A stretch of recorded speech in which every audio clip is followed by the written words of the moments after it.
The story of Fidelio is really about a woman whose husband has been taken away as a political prisoner, and he's stored somewhere in some prison for 2 years that they've been apart.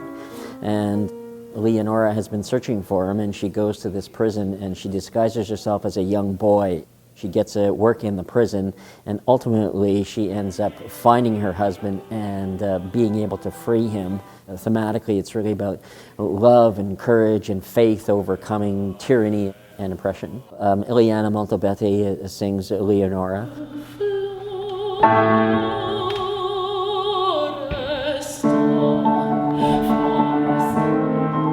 David Pomeroy is Florestan, a Canadian tenor.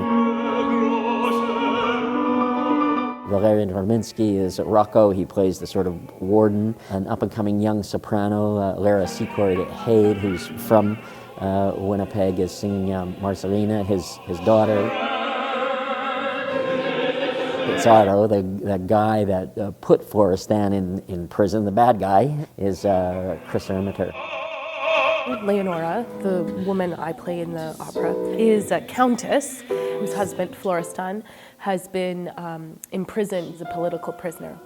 And she has dressed herself up as a boy named Fidelio and has infiltrated the prison and is now working as a jailer and is working quite closely with the warden, Rocco. So she's quite convincing because Rocco's daughter, Marcelina, has fallen in love with Fidelio.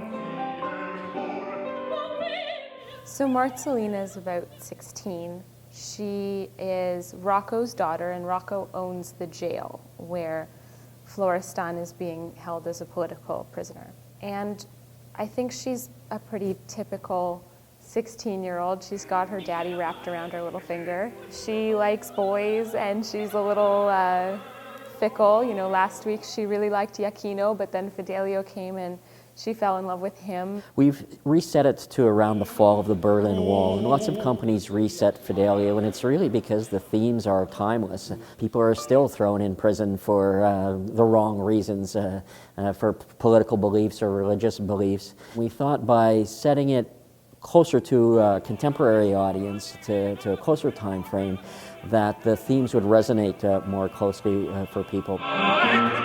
But, you know, again, still 200 years later, the opera still has meaning and power for people.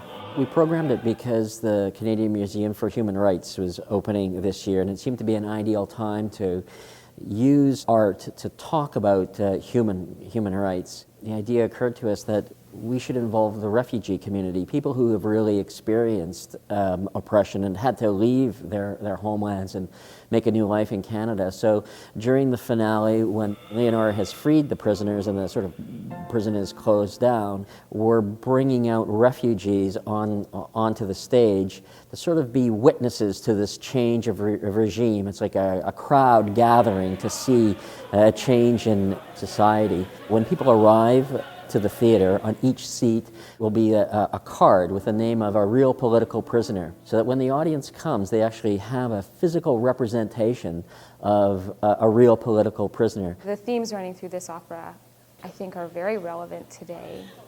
As far as my character is concerned, 16-year-old girls are pretty much the same as they were. Of course, by the end of the opera, love triumphs all.